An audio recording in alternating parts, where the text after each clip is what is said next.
Hi guys, it's me Ty here, coming from uh, Laos here, and I got some pretty sad news for all of you guys. I just found out yesterday from a friend that Every Man Has a Story YouTube channel that he just passed away, and then a lot of other people had some bad luck too.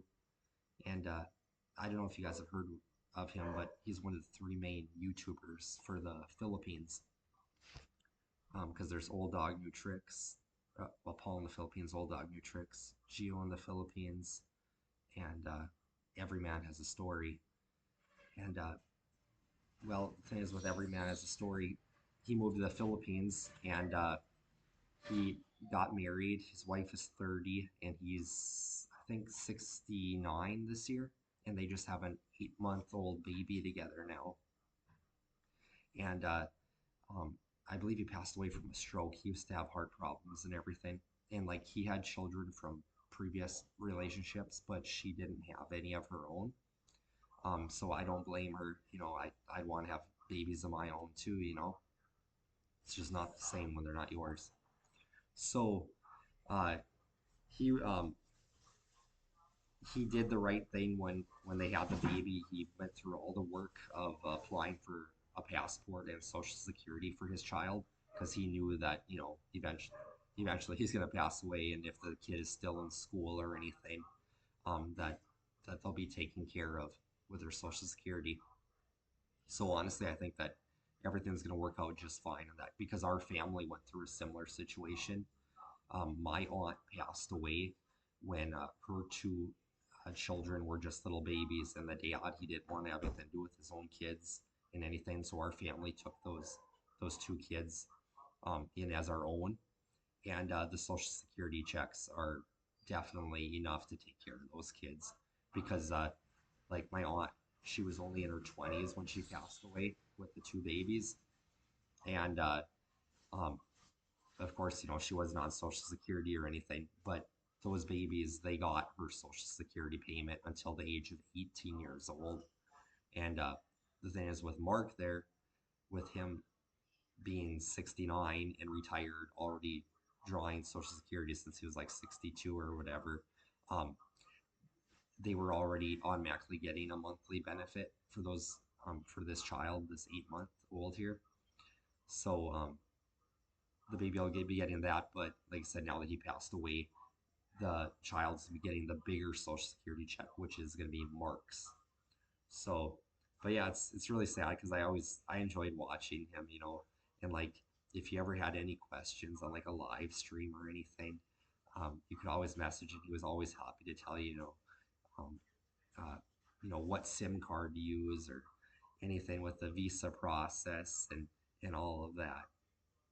And then the other bad news we got is Gio in the Philippines. He just got married about a year ago. It just seemed like all the YouTubers were getting married. They all said, lots of them had failed marriages from their home countries, and they're like, we're never getting married again. And one by one, they all got married. Um, Paul in the Philippines ended up getting married out of nowhere. Gio in the Philippines ended up getting married out of nowhere. Um, Paul's Asian adventure. He got ended up getting married out of nowhere. So they all did it. I don't know if there's something with the visa process or something with the government of why all those guys ended up deciding to marry their girlfriends, but they did. And the thing is with Geo there, um, yeah, I was kind of surprised on it because him and his wife, they both come from similar situations. They have a lot in common. She's a single mother um, with a child still in school, and Geo is a single father, and he's still got children in school too. So they have something to relate to. And yeah, it didn't work out, and I'm not sure what their reasoning was. They really haven't said, but I did see it in his wife's videos from about a week before this was announced of them splitting up and everything that she had talked about. Um, Sometimes the man can't handle it of the wife, if she's not working, that because she's got to send money home to her family, and she exclusively said extended family, like paying for nieces and nephews' university and stuff like that.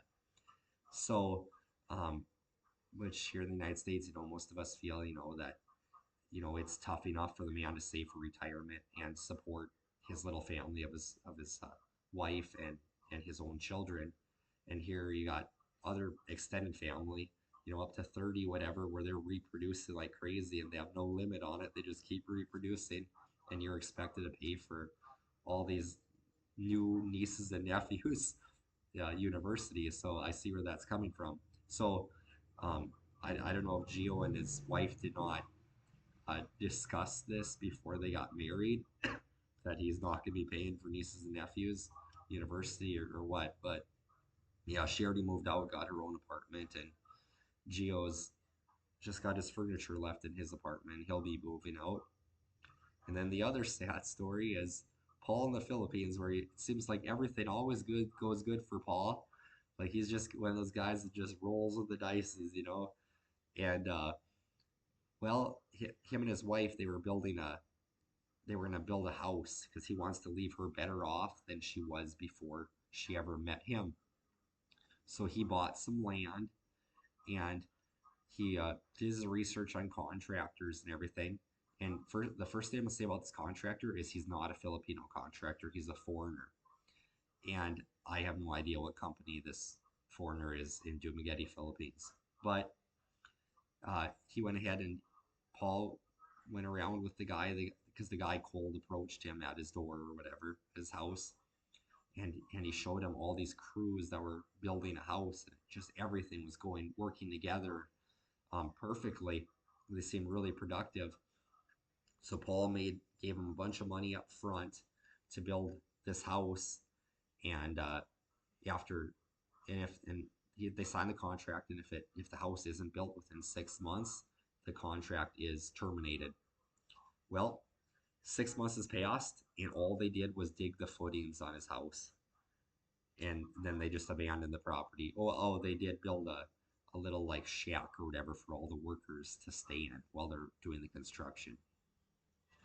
So Paul did his research, went to the guy, and they had a big meeting because it turns out that a bunch of other people were scammed as well, a bunch of other foreigners, and it was anywhere from 24 to like 36 people, and they paid a lot of money up front, and like a lot of them are still working in the United States.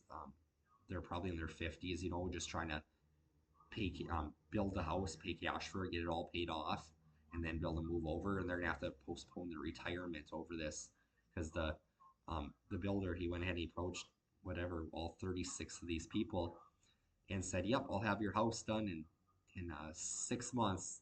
And of course, no company is even big enough to build 36 houses in 6 months.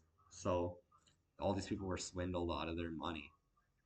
And Paul said that for the hurt for him is he's like, this is about, I believe he said 5 months of wages for him right now to try and recoup this money. So yeah, you just can't trust anybody out there. And then me, I had my string of bad luck with family members passing away and all kinds of other mishaps that set me back. So I'm just ready for 2024 to be over, and hopefully 2025 is a better year. So, which that's a big thing with me over here for the 6 months of winter. I don't go back to work until May. I'm not going to look for a job until May. Just just reset my batteries over here, and hopefully I find a good woman. If I don't, but at least I just relax over here. Um, yeah, that's about it for this video. I got a lot more other stuff because a lot has changed in my life over here in Asia. So if you guys like this content, like, share, and subscribe. And I will keep kicking these videos out here from Vientiane, Laos. All right, take care.